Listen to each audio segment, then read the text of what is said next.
This was originally going to be a stream. I had planned on it being a stream. I wanted it to be a stream. I wanted it to be this like big audience thing with lots of talking and conversation. But the fact of the matter is, I don't stream consistently enough to really grow that kind of audience.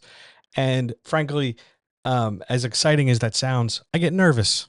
So my nerves got the better of me today, and now this stream has become a recording.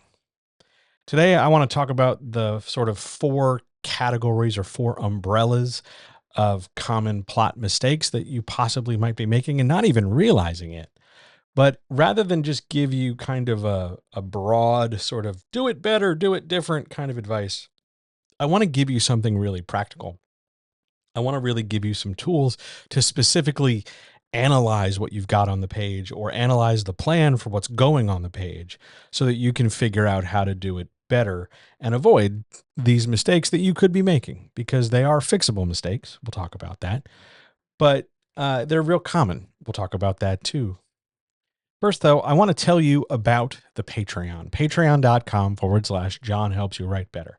If you've ever watched anything on this YouTube channel, anything, any stream, any video, any chat, anything, that stuff, all those things for the years I've been doing this, they all got a seed. They all got germinated somewhere on the Patreon. Patreon.com/John helps you write better. For $2 a month, you get not only more access to stream stuff like this, you get commentaries, walkthroughs, breakdowns, notes, tips, tricks, hints for all different kinds of writing, for all different kinds of stuff every week. Loads of things. We watch movies and talk about how to break them down. We talk about plot structure. We talk about character. You get access to the Discord, where if you're a writer and you're looking for individual help, it's a great place to come get it. If you're looking for beta readers, if you're looking for marketing advice, it's a great little hub and resource for you to grow and become the author you want to be. And it is available for $2 a month. Now, of course, there are tiers for 5, 10, and 20, but certainly for $2 a month, it can absolutely be a huge booster and game changer for your writing. Give it a shot. Take a look. I think you're really going to like what you find there. Patreon.com/John helps you write better. Today, though, we've got 4 mistakes you might be making with your plot. And just so we're clear, advice about plots tends to be very broad. And unfortunately, the bad advice sort of stops at that width. It just stays broad and stays vague, because the fixing of a plot is far more specific to the writer, far more specific to what they're writing and how they're writing it. And that doesn't always translate well to like technical content. It's very hard when you've got a big audience or you're trying to grow a big audience to turn a very specific, how do I write a romantasy subplot into something that's going to appeal to the largest number of people most consistently. So to get around that problem, people tend to leave plot advice as very broad and vague, and then just sort of leave it to the writer to kind of take a stab at whether or not it's working, or take a stab at whether or not things are going the way they're supposed to be going. I don't want to do that. I want to take a look at, yes, the 4 sort of umbrellas of plot mistake, but I want to drill into each of them. I want to go take them apart and look at what you can do about them, rather than the current or standard approach of just assume you're making some kind of mistake and assume that the answer or the fix to it has to be this sort of giant, hugely like damaging, incredible step. Like, oh my God, I'm making a plot mistake, I better throw my whole thing away and start over. I swear to you, you don't need to. You're making a mistake. It'll happen. It's possible. You might not even know you're doing it. And even if you are, I promise you, it's fixable. Absolutely 1,000,000,000% fixable. Now, that fix might not be super simple. It might not come down to just, hey, change that character's name, or, give them a car. It might be something more comprehensive, but I promise you, all your problems are fixable in some way, shape, or form. Plot problems are very common, very normal. They happen to everybody, but they are fixable no matter what. And you jumping to that, let's delete everything and do again solution is not going to help you fix the problem. It'll stop the problem because you'll have to start over, but it won't teach you why you're making the problem in the first place. It won't teach you how to catch yourself doing it and then learn the fix for it. And that's really what I want to give you today. I want to get you to a point where you can um sort of see, oh, here's the road I'm going down. This is not the way I want to go. How do I get myself back on track? Ideally, this is where we're at. This is where we're going. So, how do we get started doing this? We're going to take a look at the first plot umbrella. This first sort of idea that maybe your plot is too small relative to the manuscript that it's in. I see a lot of plots being too small when I'm talking to writers who swear up and down they have a lot of story or a lot of ideas and like lots of big plans. They want to make series, they want to have interconnected stories, they want to do all these big things that they see other people doing. And that's fine. That's good. You should be doing that sort of thing. However, if your plot is too small, you're just you're never really going to get the results you want. Now, what exactly does too small mean? Too small means that the plot for what it is, the amount of challenge in it, the amount of complexity in it, the number of parts of it, it just doesn't fit the book. You need more of it. It's lacking in almost all of those categories. Most commonly, it doesn't have enough components, meaning enough scenes that interact with it. And it doesn't have enough challenge, meaning it's not particularly difficult to do. So it's over very quickly and it does not take up a lot of time or space in the manuscript. Thinking about plot being too small, I want you to think about links in a chain. That's the usual go-to metaphor for plot size, links in a chain. And a plot that is too small has very big links, but very few of them, like big giant pieces that take up space but aren't numerous. That said, I don't want you to have the impression that there's a specific number of links it's supposed to be, because it isn't. It's not like, oh, you're supposed to have 10, you're supposed to have 5. And if you have one more or one fewer, all hope is lost. It's not like that. Every plot is going to have a sort of best fit number for itself. Your plot, the way you've constructed it, works best in this many steps. Your plot, the way you've constructed it, works better in that many steps. And figuring out how to make those steps and figuring out how many steps you want to make in order to do that, that comes down to a couple different factors. That comes down to how you're writing. So your sentence structure, your paragraph length, your sentence length, the way you're crafting words, what you're trying to get across to the reader, but also how complex you think or how challenging you think the story needs to be for the reader to get maximum enjoyment out of it. You know what you mean when you say a thing, you know what you're picturing, but your job is to get that and relay that onto the page so that it goes into somebody else's head. And if you're taking these big giant links in very few steps, very quickly hand waving away a lot of plot, you might end up with a plot that's too small for the manuscript, meaning the plot is solved, but there's a ton of more book to come, and it doesn't really feel like the story matters anymore because you've taken away the big challenge. You've taken away the main plot and the thing driving the story forward. So how do we check and see if your plot's too small? What are we doing at an editorial level? Well, the first thing we're going to do is figure out how many steps your plot has. To do that, we're going to probably take a look at A, your total number of scenes, and B, which of those scenes are specific and singular to your plot. So if you have a plot like we have to figure out who murdered the next door neighbor and then catch the killer before they kill again, or who stole the diamond, or something like that, where we have a very clear how question. How do we do this? Who did that? A who done it sort of setup, or even a romance story where we have very clearly character A and character B, and we have to get them together and have them fall in love and then give them a problem and then have them overcome that problem and solve the day happily ever after in the end. We have to figure out how many steps that is. Counting your steps seems like one of those exercises that nobody likes to do because it seems too simple. But I swear to you, A lot of plot fixing just comes down to figuring out what a step is and how big that step should be relative to what's around it or what's coming next. If your steps, if your pieces of your plot are irregularly sized, meaning, your first date, your first meet cute in your romance novel is huge, and then you breeze quickly through a few dates, and then all of a sudden we have another huge moment later where the characters like sleep together after date number 7. All those interior dates where you're trying to develop a relationship, they didn't get a lot of page space. So they feel really small. They feel like not a big deal. And that's going to leave your plot feeling very rushed in spots.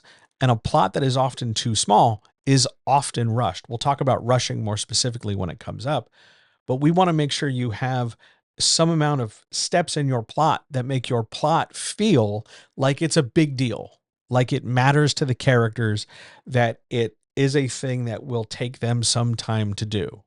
We don't want to just zoom out broadly and say, oh, we're making a sandwich. So go into the kitchen, get all the stuff, make a sandwich, done. We want to draw those steps out a little bit. Not because we have nothing else to say, but because we want to focus the reader's attention on those steps while they're here. So, how many steps does your plot have? You can write that out. Say your plot out loud, figure out the number of components that has to happen in what order in order to make your plot sentence make sense. Next, bigger issue, I think, than the number of steps is how challenging your plot is. How difficult is it? How hard do the characters have to work in order to make it happen and get the goal they want?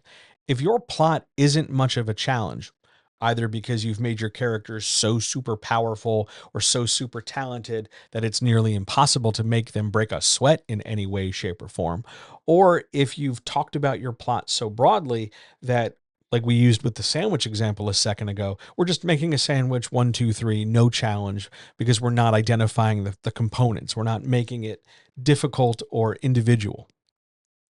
When your plot isn't very challenging, it's really easy to make a plot that's too small. Oh, they just have to find the killer. Well, this is the best detective in the world. They look at one thing. Oh, Kevin is the killer. Done. Figuring out how to modulate and affect your challenge, how much challenge comes in when, how many challenges overall do we have, helps your plot feel bigger. Whether that means we are introducing, the old cliche is introduce a double cross, but you don't always have to do that. We can come up with lots of different obstacles. We can change circumstances along the way. But you do need to understand that your plot, whatever it is, has to be a challenge to your characters. And if they are not appropriately challenged or slightly out of their comfort zone in the course of doing the plot's going to feel really tiny and insignificant. Next factor. We can talk about plot a lot. And if you focus on it exclusively to the detriment of everything else, it's very easy to sort of burn through that all at once and then realize, oh, I don't have anything else to do for the next 20, 30, 40, 50,000 words or whatever. Is there anything else in the manuscript that your characters can sometimes focus on? Are there subplots? Is there some character arc stuff to work on? Can we do something other than only talk about describing the scenes everybody's in and then having them do the plot stuff? Can we give the story more than one thing for the reader to lock onto? What else can the reader focus on? That's subplot stuff. That's character arc stuff. That's more than just describing for the umpteenth time the backstory of the forest through which the characters now traipse. What else can we focus the reader on? But let's make a practical question next. How soon is your plot over? If your plot's done pretty quick, oh, we caught the guy in chapter 12, but you've still got 20 more chapters left to go. If your plot's over too soon, chances are it was too small. Because in a main plot, your climax should be the, thing about 2/3 of the way or more into the book. That should be where the main plot gets resolved by the characters taking an inevitable action or a series of actions to get there. The story's been building and building and building to this moment, and if that moment arrives too soon, it's completely dissatisfying. And lastly, If your plot matters, if it's a big deal, if it leaves ramifications, scars, consequences, changes the world in some way, the plot can't do that if the plot's too small, because it'll be no big deal. Oh, we're making a sandwich. Well, okay, sure, done. You want to make sure your plot leaves an impression and an impact on the characters, even if there's not a second story or a next book or a whatever.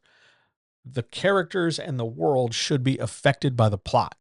And if the plot is just too small, the world and the characters will move past it real fast, meaning all that intensity, all that buildup, and all that hype you gave it, where you were kept saying, oh my God, it's such a big deal, won't actually be a big deal because it's over and we've moved on.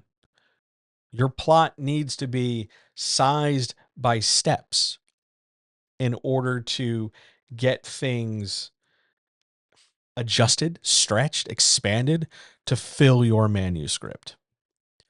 So, where are our fixes? What can we do about this? Well, like we talked about before, we want to go back and figure out which scenes are your plot scenes. So go to your outline, go to your scene list, go to whatever documentation you have that tracks what scene goes in what order, your note cards, your spreadsheet, whatever you're using.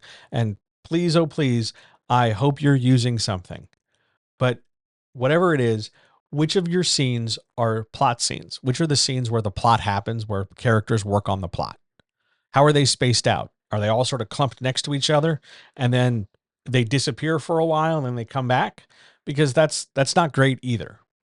We want to make sure that there are consistent sort of progressions where we do a few plot scenes and we do a few other scenes and we come back to the plot. And like spreading butter on toast, we get as close to an even distribution of butter all over our story toast. We want to make sure our plot scenes aren't all clumped together and that there's at least a decent amount of them relative to what the plot is supposed to be. Next, in that list of plot scenes, we want to make sure that some of those plot scenes are more important than other plot scenes. Yeah, they're all important because they're all the plot. But honestly, some of the plot stuff that happens later on in a plot is more important than the stuff that started the plot, because not everything needs to be homogenous.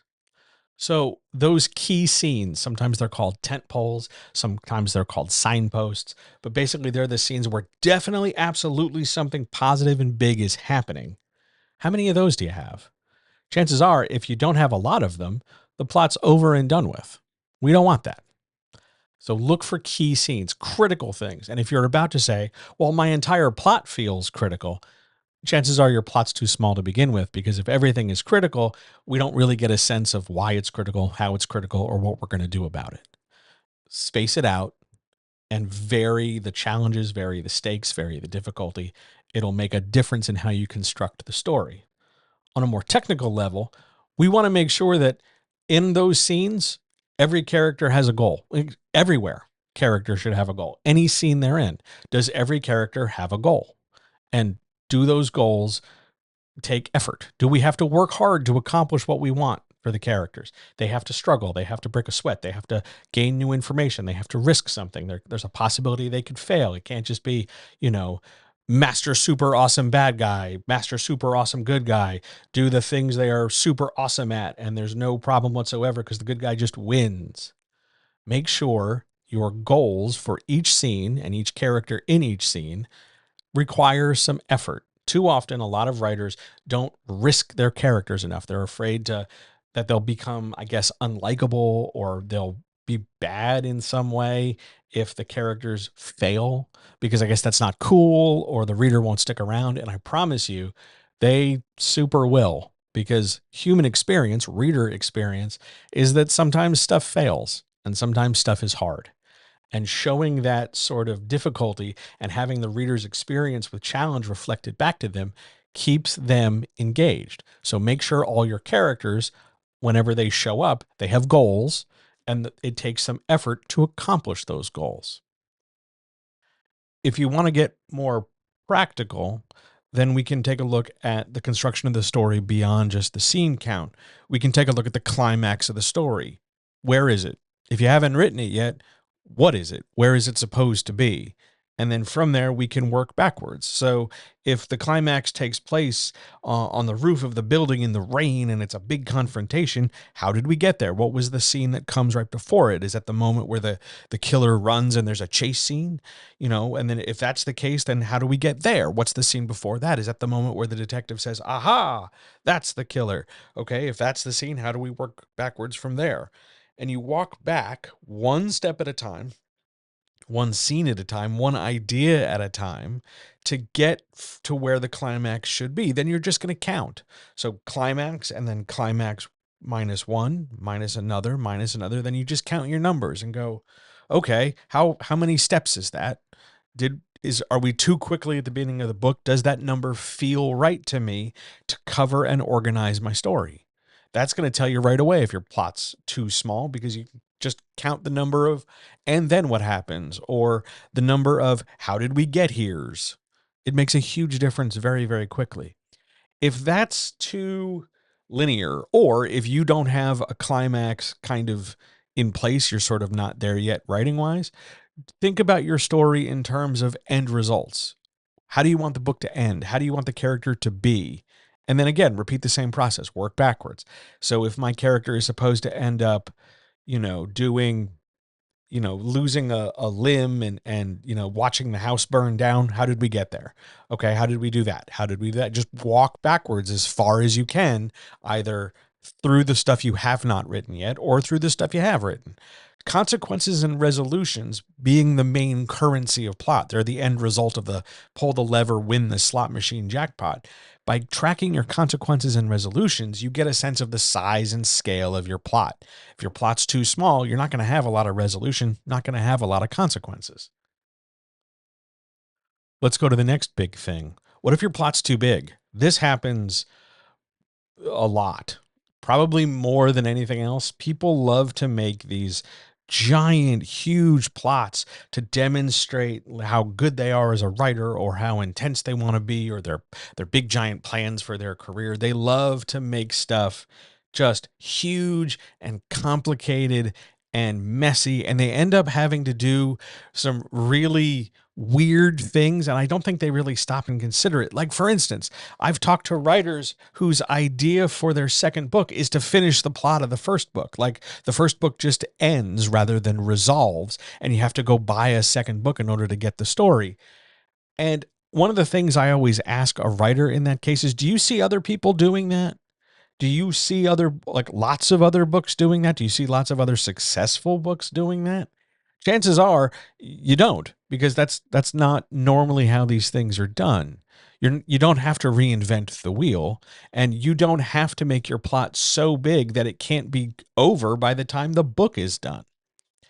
One of the issues in writing, one of the challenges overall in writing, is the idea that you have the ability to limit yourself and restrict yourself so that the plot fits this certain space between word one and whatever the end of your word count is, or cover to cover.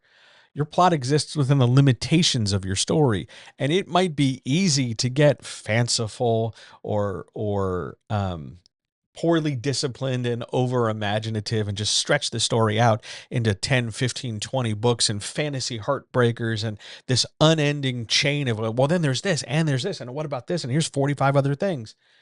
And it doesn't necessarily work. A, because that's so much writing you'll never actually get around to doing more than having it be this imaginative exercise. And B, because something that complex does not automatically mean bigger and better. You don't necessarily demonstrate quality writing the more gears you throw into the machine. You don't automatically become a more successful writer for doing the big complicated stuff, let alone well or poorly. Sometimes you just need to tell the best story you can, and that means it's not going to be super huge and it doesn't have 10,000 tentacles turning in 10,000 ways. It can just be straightforward. That's not necessarily bad. It doesn't need to be a whole lot of things. It does not need to be too big. You can pare it down and pull it back. So how do we know when a plot is too big? Well, we're going to ask some of the same questions we've asked before. When we go look at our outline or we go look at our scene list, how many scenes have to do with the plot? If you say all of them, and there's a lot of them, chances are you've got too many plot scenes and it's time to pull back or readjust or trim things down. The other thing we can take a look at is, what's the point? What are you trying to accomplish here? Why have so many things? Why do you need, this many stories and this many points of view characters and this many thises and this many that's? What's your goal here for this book? Think about it in terms of the end result you want. You want this book to be published. You want this book to be on a shelf. You want this book to be in readers' hands. How are all these complicated things with all these permutations and twists for you getting you there? Your story might have a draft with 1,000,000 words in it. You're asking somebody to read 1,000,000 words? Is that a thing other people ask of you? What is your intended goal? Why does it have to look that way in order to get there? Again, practically, we can take a look at the inventory and just count things. How many characters do you have? How many scenes do you have? How many character arcs are there? How many subplots are there? How many locations are there? Why are the numbers the way that they are? Why do you need 31 characters? How do you keep them all straight in your head? I can't keep, 6 things to do per day straight in my head some days. Why do you have to have so many? Why do you have to have 500 scenes in this one book? Why? Why do you have 11 plots? Why are there 400 locations? Bigger, not totally better. Next, on a smaller, more practical side, the plot. It has an arc. It has a trajectory. We started somewhere. It builds and builds and builds. It peaks at a climax, and then it resolves in 3-act structure. Why is your plot shaped the way that it is? Why is the buildup as long as it is? Why is the climax so overly complicated as it is? Why does the arc, the trajectory, the shape of the story look the way that it is? And lastly, your word count, your secondary characters, these smaller things that just fill the story. Why do they have to be there? Why did we need a scene where your 2 characters sit down and just talk about how much they really love office supplies? Why did we have to have a scene where 3 people get together and complain about a thing that they've already complained about elsewhere? Why are we having round 5 of it? Think about the number and quantity and way to do things, and your plot will suddenly just have these extra pieces that they don't need. The story doesn't benefit from repeating and tripling up on a thing. Pare it down, which is going to take us into the fixes, because the most common fix for a plot too big is, hey, it's really too much, pare it back. So our first thing we're going to do is count our scenes, count our characters, count our arcs, count our components, and ask if we absolutely positively need to have this many.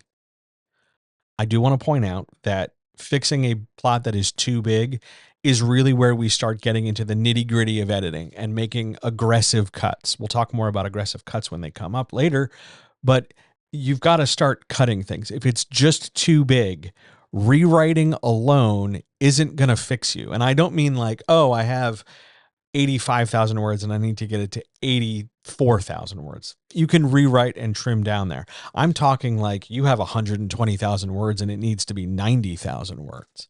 Small cuts, I'm going to cut all the justs and all the that's and all the exclamation points and some of the adverbs out.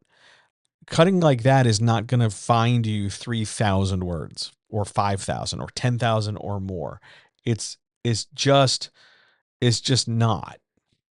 And I'm sorry, but if you're really looking to take big chunks of story out, it's not going to be small things. It's going to be whole subplots. It's going to be characters. It's going to be major elements of story. So keep count of these things. Why do you have the numbers that you have? I know that you made them interesting. I know that you like them. I know you think they're very cool, and that's fine. But there's a difference between here's some cool stuff and here is stuff that is critical, that readers will find cool just because it's in the story too. You're not trying to show off for your reader. You're not trying to get them to say, gosh, whoever, insert your name here, is a really good writer. I think they're cool. you want to get them thinking about the story. The fact that you made it is already cool, isn't going to change. That's a done thing. But why is the story got the guts that it does? Why does the story have the pieces? Why does the story have so much stuff? On we go. An incredibly common mistake next: moving too fast through your plot. Whether the size is too small or too big, you're flying through it at light speed. This is most frequently an issue, not so much of what the plot is, but your relationship to it. Whether you've overthought a thing that you've made sense so you're speeding past it, or you've undercooked it and you're just trying to rush so that nobody notices, like, look at my left hand while my right hand is doing a thing. Overthinking or underdeveloping frequently leads to some kind of pacing issue, speed being the most common pacing issue, because you're excited about it, you're caught up in it, you think it's being clear, and you think, well, we'll just get to the good stuff and we'll stay with the good stuff longer. If you don't have enough good stuff and you're rushing all the way through it, it's not going to feel good to somebody else. If you're trying to get us through that zombie story, if you're trying to build up that romance, if you're trying to make the knight's quest seem epic, you have to spend time and space on it. And slow, I'm making air quotes, is not necessarily automatically bad. Slow, I'm making air quotes, is completely a variable thing. It's not like a unified speedometer or anything. If you've overthought or underdeveloped out of anxiety or anticipation or nerves or anything like that, your story is going to move too quickly by, again, going all the way back to our links in the chain. You're just going to make your links really huge and then fly right past them. You're not giving the reader a chance to appreciate or understand the story. You just moving, got to keep moving, got to keep moving, as if their presence as a reader is kind of sort of in the way. You want to just like bum rush them out the door. So here's what we look for if you want to know if you're going too fast. The easiest thing is just on the face of it, you're really early in your page count. Like you're 5 scenes in, 20 pages in, 3 scenes in, 7 pages in, or whatever. And huge things have already happened in your story. You still have loads more stuff to introduce. We haven't even brought up the scientist in the lab in the basement, but you're already like bringing in the monster, and you're already like covering these huge swaths of ground while you're still technically in the first act. You're we talked earlier about the bread on toast analogy. Do you remember that? And the idea of spreading your butter evenly comes into play here. You don't want to glob all the butter all up front and then have like no butter in the middle and then a big wad of butter over on the end. You want to move through it evenly. Major things can happen, but pace them out, spread them out. And if you need to make more, make more. The other issue to take a look at is when the plot happens, it seems to happen all at once and then it goes away. Like, oh, here's 10 pages where holy shit, a million things are happening. That's a problem. That means you're just racing to the next big thing as opposed to telling a story. Think about when you talk to somebody or recap the show you watched on TV or the weekend you just had or this good experience you just had. You'd move from thing to thing, but you would do it in a way where you don't only give them the short abridged cliff notes just because you're excited. You'd spend time with them. You'd engage them in a conversation. You'd carry their attention through the whole story. That's what we're looking for here. From a construction standpoint, it's the idea of you need to be able to say, here's my first act. This is how it ends. This is where the plot starts. This is the start of the second act. Here's how things progress. This is where we go from second act to climax, and so on. You should be able to tell when one act ends and another starts. If you're moving too quickly, it's all just going to feel like it's equally important and hurried. Slow down and figure your steps out. And lastly, at least this one isn't so much a note from me as a coach. It's me in sort of a broad reader answer. If you are doing that thing where you're explaining your story and then you feel like you've got to double back and explain, oh, I should explain this. Oh, I should go back and say something about that. Oh, what about this? You're moving too fast. Because if you were moving at a more steady, even pace, there wouldn't be a need to work backwards and catch me up or fill me in because I would have learned those things along the way. Pace your story. Now, we talk about pacing and people freak out. We talk about pacing and, oh man, everybody wants to just like totally, oh my God, what about my pacing? What about my pacing? Pacing is one of those things that handles itself once you get moving. It's a sense of momentum to the story. You don't have to constantly tinker with it. You don't have to constantly hover over the speedometer and tap your foot. You can set cruise control, for using a car analogy here. Your pacing will sort itself out when your plot is moving functionally well. There is no perfect here. There is no ideal. It just is moving or it's not. And you don't need to constantly hyper vigilantly focus on it. To fix a plot that's moving too fast, you have to slow down. And for a lot of writers, that means you're going to have to really tackle whether or not you have enough plot or if you need to spread your plot out more effectively. For a lot of high speed writers who are just cranking through story really quickly, they need more plot because it is all congested and clumped up in spots. For some writers, though, it's a matter of, instead of doing it all at once and then kind of dragging, you've just got to figure out your spacing more than your pacing, if that makes sense. To do that, you're going to look at your outline. When does a plot scene come into play? What kind of scene types do we have back to back? Do we have too many action scenes all at once? Do we have too many emotional scenes or too many dialogue scenes and the action's very, very remote and rare? Figure out how you're organizing your story. A coaching session is great for this, by the way. Figure out how to organize your story, and the plot will slot itself into place once you have a clear idea as to what the plot should be.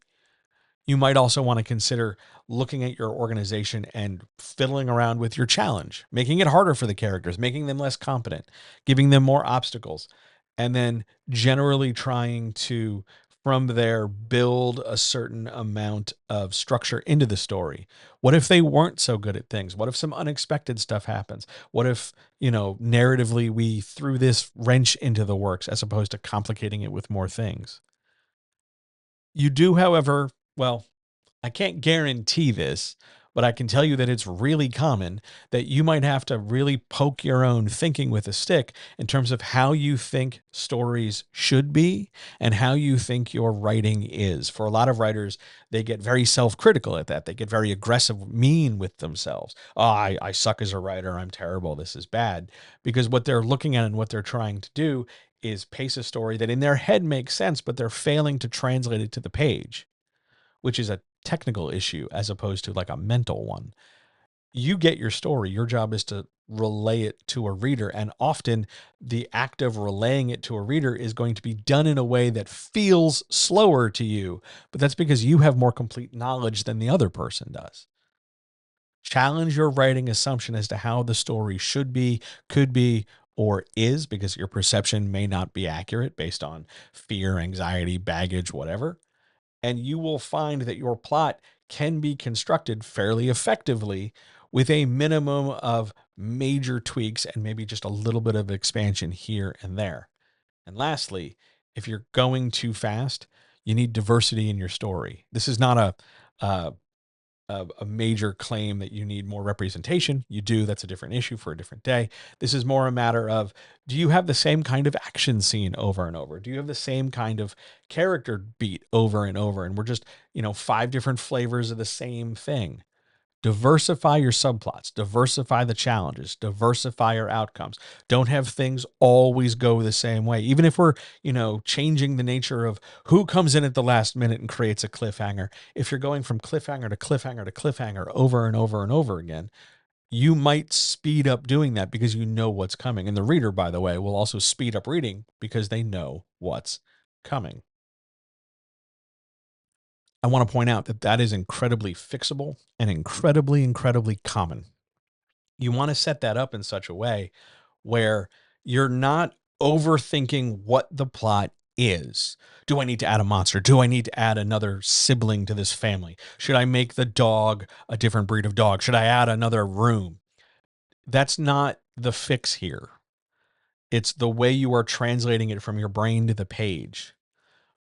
Most of the time, for a lot of writers, if they're going slow already, telling them to slow down will slow them down to a glacial pace. And at that point, you don't even want to tell them to speed up because then they'll rebound too far and they'll start, sprinting.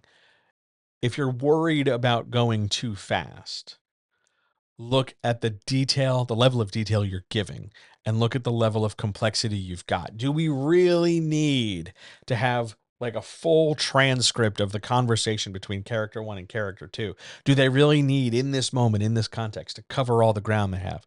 Or can we chop some of that out and maybe use it later? Do we really need a scene where we talk about, the fluffiness of the hotel pillows and the bed and the history of this? And probably not. It's interesting to you, it's engaging to you, but look at your level of detail to determine how fast or slowly you're moving forward through a thing. And then we're going to swing it the other way for our fourth mistake, the idea that your plot is moving too slow.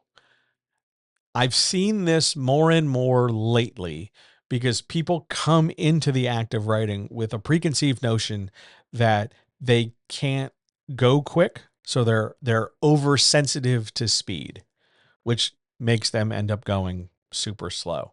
There's two major reasons why you're going slow.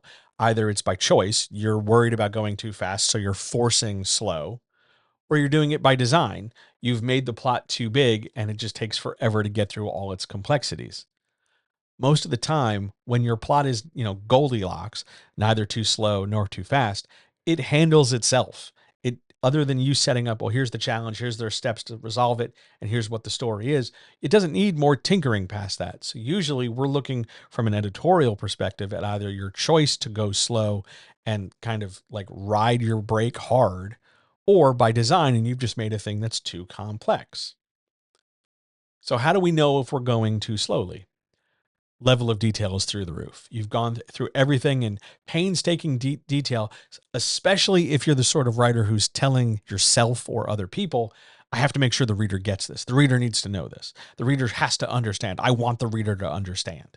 And you're sort of forcing this kind of controlling attitude into the process of writing. You don't need to. You don't need that much detail for everything. A few details here and there, picked and chosen by you, goes a long way here. The other issue, the other sort of flip side of that is everything feels important because you've given it such detail and you can't easily figure out what to cut. You sort of sit there paralyzed because there's so much and everything feels so interconnected and so dependent. And yes, in its current construction, in this delicate stacked wooden block tower, it does feel like if we pull one block, the whole thing topples because that's how you built it. But all the same, we have to learn that, yeah, you're going to have to cut some stuff. If you want to speed your plot up, trim some parts out. From a new writer perspective, this often presents itself in terms of, I'm not sure where the plot starts. It just sort of does. You need to be clear on the construction. You need to be clear on what matters and what doesn't, because the other side of this is there's so much stuff going on that a lot of it happens and it doesn't matter. We have so many scenes and so many moments and so many flashbacks and so many time skips and so many thises and so many that's that a lot of the story happens, but it doesn't really link to other stuff. And I don't just mean like this was Tuesday and that's Wednesday. I mean more like the material of the story doesn't seem to matter. Those five guys who attacked the knight in like chapter 6 had no relationship or bearing to the fight he gets into with 12 more guys 10 chapters later. Nothing seems to relate to each other. It just has stuff that happens. That's a sign generally of a story too stretched out, too big, too bloated, and in heavy need of like massive reconstruction on a large scale, generally with cuts and rebuilding and a lot of interrogation. So, how do we solve this if it's too slow? Well, it's time for aggressive cuts. This is definitely a case where if you've got 130,000 words and you're trying to get it down to 80, massive plot loss is going to happen, where it's time to cut subplots, it's time to cut characters, it's time to cut steps and links in the chain. And you're going to do that generally by raising your stakes and maintaining a sense of urgency. It's a big deal to do the plot, but also simplifying it down, not because it's a Rube Goldberg machine of plot stuff. Oh, they have to have the conversation to find out that there's a traitor, then the traitor has to act, then they have to see the traitor react, then they react to the traitor reacting. Simplify it down. The traitor acts, there's fallout from it. It winnows down the possible traitor pool. Eventually the traitor outs themselves. Simplify, simplify, simplify. Creating a greater number of stakes and more danger keeps it easier to simplify, because a lot of the, well, we have 6 suspects. You don't have to show all 6 suspects. Show 3 and let other 3 just get hand waved off. It's going to be fine. From a more practical, technical standpoint, go back to your outline, look at your scenes. Once you've mapped out what your scenes are, what kinds of beats they are, what kinds of structure these things can be or could be, you want to take a look at the idea of how critical is this scene to the overall story? What narrative weight does it have? Is this a scene that we absolutely positively can't cut because it's the scene that reveals who the killer is and we're trying to figure out who the killer is? Or is this a scene that we could cut, or a scene that we have to cut? You want to figure out that priority by going scene by scene. Even if we know that we take this scene out. Okay, so if we take the part out where the family travels to a motel, but they end up in a second motel later, could we just take them to that one motel? Do we have to have them stop twice? Do we really need an extra breakfast scene? Look at where you're assigning priority and weight. A plot that is too slow is usually bogged down in a lot of setup for things that doesn't really feel like it matters. Why are we taking so long to do a thing that doesn't carry a lot of consequence or significance or impact? We're just going to move past it. Usually that's because the writer is more enamored with the idea. Oh, I love the fact that this is the scene where the knight gets their magic armor. But how they've presented it, they've overdone the detail. We don't need the backstory on the guy who made the hammer that is striking the anvil that is using, that they're using to form the breastplate. You just don't need to. It's not a thing. Take a look at your general construction for your plot and remember that you can ask 1,000 million questions about plot, but you can't always compare it in terms of it's one size fits all. How do you do a mystery plot? Well, there's so many different kinds of mysteries. How do I write a romance plot? There's so many different kinds of romances. Instead of looking at it in terms of how do I make my story fit the cookie cutter widget template that this is very clearly not, remember that plot is all yours. It's your expression of an idea about conflict. It's your expression of an idea about challenge and stakes and loss and gain. There is no one true Scotsman here. There is no solo one way. It has to be this way and nothing else. There are rules like that. Like if you're going to do a murder mystery, you've got to murder somebody. But beyond the obvious conventions, your plot is yours. And this is your chance to put fingerprints all over it and say what you want to say and organize your idea in a reasonable amount of links to a reasonable progression so that it builds to an inevitable climax that can be resolved. Too fast, too slow, too much stuff, too little stuff, incredibly fixable things, most often going back to organization. What does your scene outline look like? Where are your note cards at? What's your breakdown of how we get from point A to point B? Why are there so many steps? If you're never really getting answers to these questions, I don't know why there are so many steps. This is definitely something to take a look at. It's not that there is a right number and you're missing it by 6. So what 6 are you going to cut? It's more a matter of just asking, why am I doing it the way that I'm doing it? If this fills you with doubt, if this makes you feel nervous or unsure or a whole problem, come get help. Come get help. Go way back to the beginning of this video. There's a QR code. If you scan it, you can get a free appointment and I'll happily walk you right through your plot. I'd be very, very happy to. It would be my pleasure. I would enjoy it. Your plot is yours. Put your fingerprints all over it. Tell your stories. It doesn't need to be a big, production. It doesn't need to be hyper minimalist. There's a huge gray area here between overdone and underdone. And your pacing will sort itself out as you start telling the story. But I will urge you in these final seconds to organize, organize, organize, because it makes life a lot easier. And like I said, if you have any questions, leave them down in the comments below. I'd be happy to answer them. It's no problem. And if you want some more help, by all means, come get help. Head over to the Patreon, find me on social media, leave comments down below. Head over to johnhelpsyouwritebetter.com, and we will absolutely have a conversation, and I will do everything I can in my power to help you with your plot. Thank you so much for checking this out. I will talk to you very, very soon.